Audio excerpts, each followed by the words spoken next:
Hi guys, last video में हमने आपको टाइम टेबल बता दिया जो कि आपका आ चुका है, आपको पता भी है।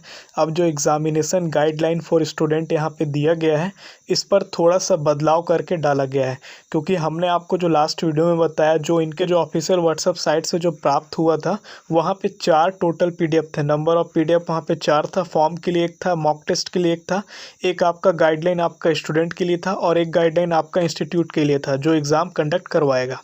अब आपके मन में ये डाउट आ रहा होगा कि यहाँ पे जो हमने आपको लास्ट वीडियो में बताया वो सारे गाइडलाइन तो यहाँ पे मेंशन है नहीं, तो क्या वो गाइडलाइन फर्जी था या फॉल्स था या फेक था?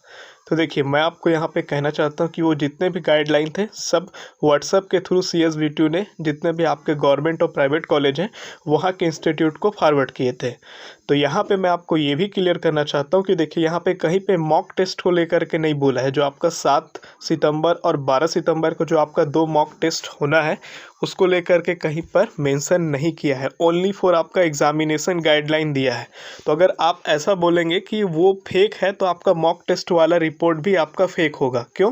क्योंकि वो दोनों साथ में आपका आया था। तो जब आपको मॉक टेस्ट देना है, जब आपको पता है मॉक टेस्ट हो रहा है, लेकिन यहाँ पे ऑफिशियली तो कहीं पे मेंशन नहीं किया है। देखिए, आप अगर 21 अगस्त वाला देखेंगे तो यहाँ पे वोकेशनल ट्रेनिंग है जो कि आपका 6 सेमेस्टर और 4 सेमेस्टर वालों के लिए है। उसके बाद डायरेक्ट 4 सितंबर 2020 का है जो कि आपका केवल गाइडलाइन है। कोई मॉक टेस्ट वगैरह का भी यहाँ पे कहीं पे ऑफिशियली अलाउंस नहीं है, लेकिन आपको पता है कि आपका 2 मॉक टेस्ट होना है। मीडिया से लेकर के आपके कॉलेज तक इसकी तैयारी कर रही हैं। को ये जो अपडेट हुआ इस पर हम क्लिक करते हैं और ये पेज आपका ओपन होता है। तो हम इसको डायरेक्ट यहाँ पे ऑफिशियली पढ़ लेते हैं। अंतिम सेमेस्टर की जो थ्योरी एग्ज़ाम है और प्रैक्टिकल एग्ज़ाम, ये 2 तरह से लिया जाएगा। क्लियर है? अंतिम सेमेस्टर में आपका क्या क्या है? बी है, बी फार्मेसी अष्टम सेमेस्टर, बी आर्किटेक्चरर ये आपका 10th सेमेस्टर होगा, डिप्लोमा इंजीनियरिंग का 6 सेमेस्टर, डिप्लोमा जो पार्ट टाइम है उसका 8 सेमेस्टर है और डिप्लोमा फार्मेसी आपका 2nd ईयर। यहाँ पे आपका MBA भी है आपका 4 सेमेस्टर और MBA यहाँ पे पार्ट टाइम अगर होता है तो आपका 6 सेमेस्टर है। इन सभी स्टूडेंट के लिए यहाँ पे ऑनलाइन माध्यम से एग्ज़ाम लिया जाना है। सेकेंड पॉइंट में लिखता है विषय से संबंधित जो सिलेबस है इसके अंतर्गत आपका सब्जेक्टिव टाइप का क्वेश्चंस बनेंगे। तो आपके सिलेबस के अंतर्गत आपका सब्जेक्टिव टाइप के क्वेश्चंस यहाँ पे तैयार होंगे।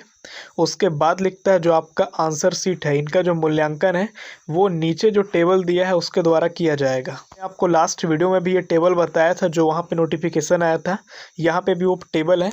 आप यहाँ पे देख सकते हैं कोर्स अगर बी है या बी आर्किटेक्चरर है तो आपका क्लास टेस्ट, आपका फिर आपका टीचर असाइनमेंट, फिर आपका एंड सेमेस्टर एग्ज़ाम जो होना है, टोटल नंबर कितना है ये इतना बनेगा।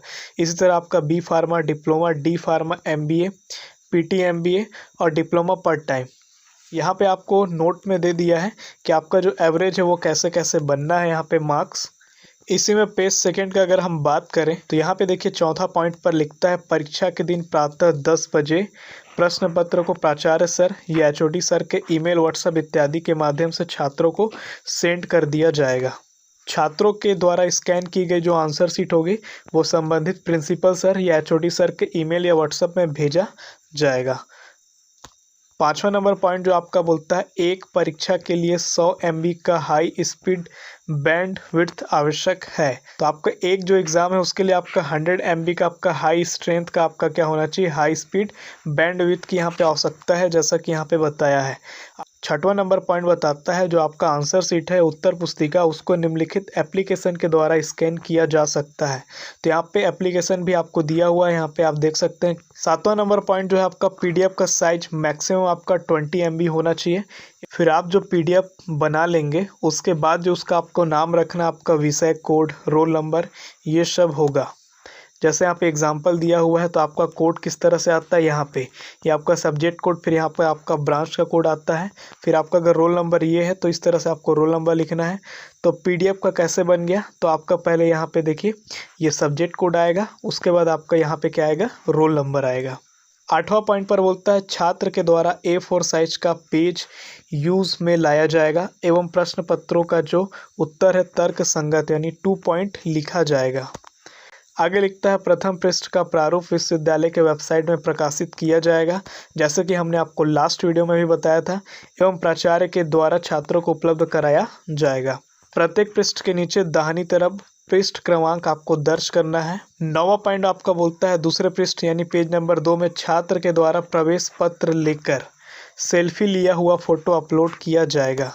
तो आपको प्रवेश पत्र के साथ आपको अपनी सेल्फी लेनी है, उस फोटो को आपको अपलोड करना है किसमें, पेज नंबर 2 पर। इतनी सारी जो यहाँ पे गाइडलाइन दी हुई हैं, इसी के लिए आपका क्या कराया जा रहा है, मॉक टेस्ट यहाँ पे आपका लिया जा रहा है, ताकि आप ये जो गाइडलाइन आपको दिया है, रूल रेगुलेशन यहाँ पे जो इतने पॉइंट यहाँ पे दिए हैं, वो सारी चीज़ों से आप वाकिफ हो सकें। 10वां नंबर जो पॉइंट है आपका, जो आंसर शीट है, इसका जो अधिकतम संख्या 40 पृष्ठों की होगी। जैसा कि ऑफलाइन जो पेपर CSB2 का होता है उसमें भी 40 पेज ही होता है, दोनों साइड मिला करके टोटल 40 पेज होता है, और यहाँ पे भी उनकी संख्या यहाँ पे 40 ही रखा है। एवं प्रथम पेज का विवरण व दूसरा पेज में छात्र प्रवेश पत्र के साथ सेल्फी अपलोड करना है। आगे लिखता है इस प्रकार कुल का कितना हो गया, 42 पृष्ठों को अपलोड करना अनिवार्य है। तो आपका 40 पेज आपका कॉपी का हो गया मेन आंसर शीट, प्लस आपका 2 पेज। एक पेज आपको कहाँ से मिलेगा, जो आपको प्रिंसिपल सर या ऑफिसर साइड से आपको मिल जाएगा, जो आपका फ्रंट पेज होगा, ठीक है, जहाँ पे आपका पूरा डिटेल होगा। और सेकेंड जो आपका सेकेंड पेज आपको क्या करना है, आपको अपना एडमिट कार्ड के साथ आपको सेल्फी लेना है। तो ऐसे करके आपका टोटल 42 पेज हो जाता है। 11वां नंबर पॉइंट बोलता है स्कैन करते समय छात्र द्वारा सावधानी बरते कि पूरा पृष्ठ पूरा पेज का स्पष्ट इमेज होना चाहिए एवं उसका PDF फॉर्म पूर्णतः मूल्यांकन योग्य विजिबल एंड रीडेबल होना चाहिए। 12वां नंबर पॉइंट पर बोलता है छात्रों के द्वारा यह सुनिश्चित करें कि अंतिम उत्तर समाप्त हो गया है, अंतिम उत्तर समाप्ति पश्चात शेष पृष्ठ को काटा जाना चाहिए। तो जैसे आपका 40वां पेज पर जब आपका आंसर कंप्लीट हो जाएगा या उससे पहले ही हो जाता है, तो आगे का पेज आप जैसे ऑफलाइन में काटते हैं, वैसे यहाँ पे भी आपको काट करके उसकी फ़ोटो खींच के अपलोड करनी है। 13वां नंबर पॉइंट पर यहाँ पे बोलता है दोपहर 3 बजे तक छात्र उत्तर पुस्तिका के स्कैन कॉपी को दिए गए ईमेल व्हाट्सएप में अपलोड करें एवं कॉलेज के द्वारा शाम 5 बजे तक विश्वविद्यालय को भेजें। उसके पश्चात आपका जो आंसर शीट है उसको आपका यहाँ पे एक्सेप्ट नहीं किया जाएगा यूनिवर्सिटी के द्वारा।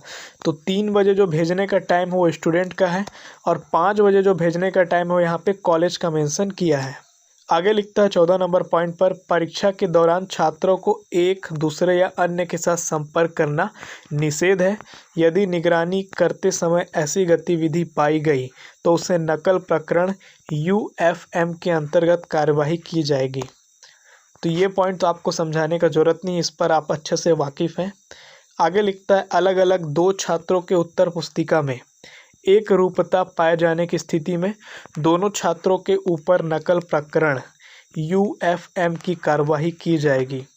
मतलब ये कि अगर आपका जो पेज में सेम जो वर्ड है वो एक ही टाइप का वर्ड है, थोड़ा सा भी डिफरेंस अगर नहीं है, तो आप दोनों के ऊपर क्या होगा, नकल प्रकरण, ये जो आपका UFM ये जो यूनिवर्सिटी ने बना के रखा है वो आपके ऊपर लग जाएगा। चलते हैं अगले पेज की तरफ। 16वां नंबर पॉइंट अब बोलता है छात्रों को यह सलाह दी जाती है कि निरंतर महाविद्यालय जो आपका कॉलेज है, चाहे आप पॉलीटेक्निक से हैं, चाहे आप इंजीनियरिंग से हैं, चाहे आप फार्मेसी से हैं, जिससे भी हैं, उनकी आपको कॉलेज की साइट या फिर यूनिवर्सिटी की जो साइट है यहाँ पे आपको पता है, इनका अवलोकन करते रहें। जहाँ पर व्हाट्सएप ग्रुप है उस विभाग के lecturer sir, HOD sir, principal sir से आपको कंटिन्यू कांटेक्ट में रहना है। 17 नंबर पॉइंट बोलता है परीक्षा प्रारंभ होने के पूर्व छात्र अपनी उपस्थिति की सूचना अपने HOD सर या प्रिंसिपल सर को अनिवार्य रूप से दें।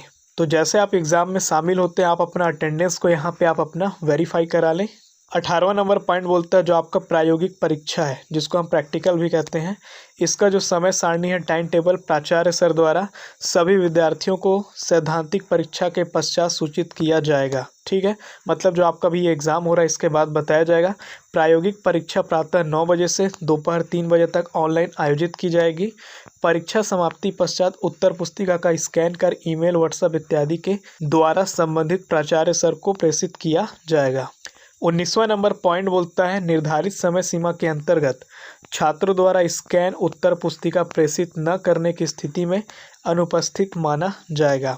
तो जो टाइम टेबल आपको ऊपर दिया है, जैसे हमने आपको पहले जस्ट बताया, उस टाइम के बाद अगर छात्र स्कैन करके भेजता है तो आप अब्सेंट माने जाएंगे। आगे लिखता है प्रायोगिक परीक्षा है तो मौखिक परीक्षा वाइवा ऑनलाइन मोबाइल के द्वारा आंतरिक यानी इंटरनल और एक्सटर्नल टीचर के द्वारा समय सीमा के अंतर्गत संपन्न कराई जाएगी। क्लियर है।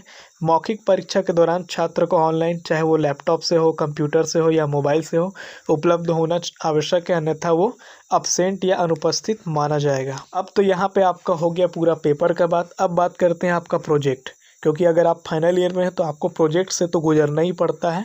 तो यहाँ पे जो प्रोजेक्ट है वहाँ पे देखिए आपका मेजर माइनर सबको लेकर के तो प्रेजेंटेशन और आपका सबमिशन। पहला नंबर बोलता है जहाँ पर यह लागू होता है। ठीक है, जिन बच्चों पर यह लागू होता है, मैक्सिमम पर तो लागू हो गई।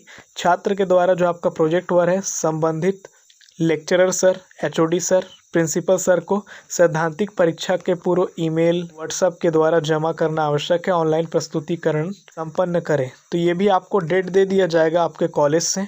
अगला जो है जहाँ पर यह लागू होता है संबंधित लेक्चरर सर, एचओडी सर परियोजना कार्य जो आपका प्रोजेक्ट वर्क है जमा करने की अंतिम तिथि एवं प्रस्तुतिकरण की तिथि संस्था स्तर पर अपने छात्रों को सुनिश्चित करें। तीसरा नंबर पॉइंट बोलता है उपरोक्त दिए गए तिथि में छात्र उपलब्ध रहे, अन्यथा उनको अनुपस्थित माना जाएगा।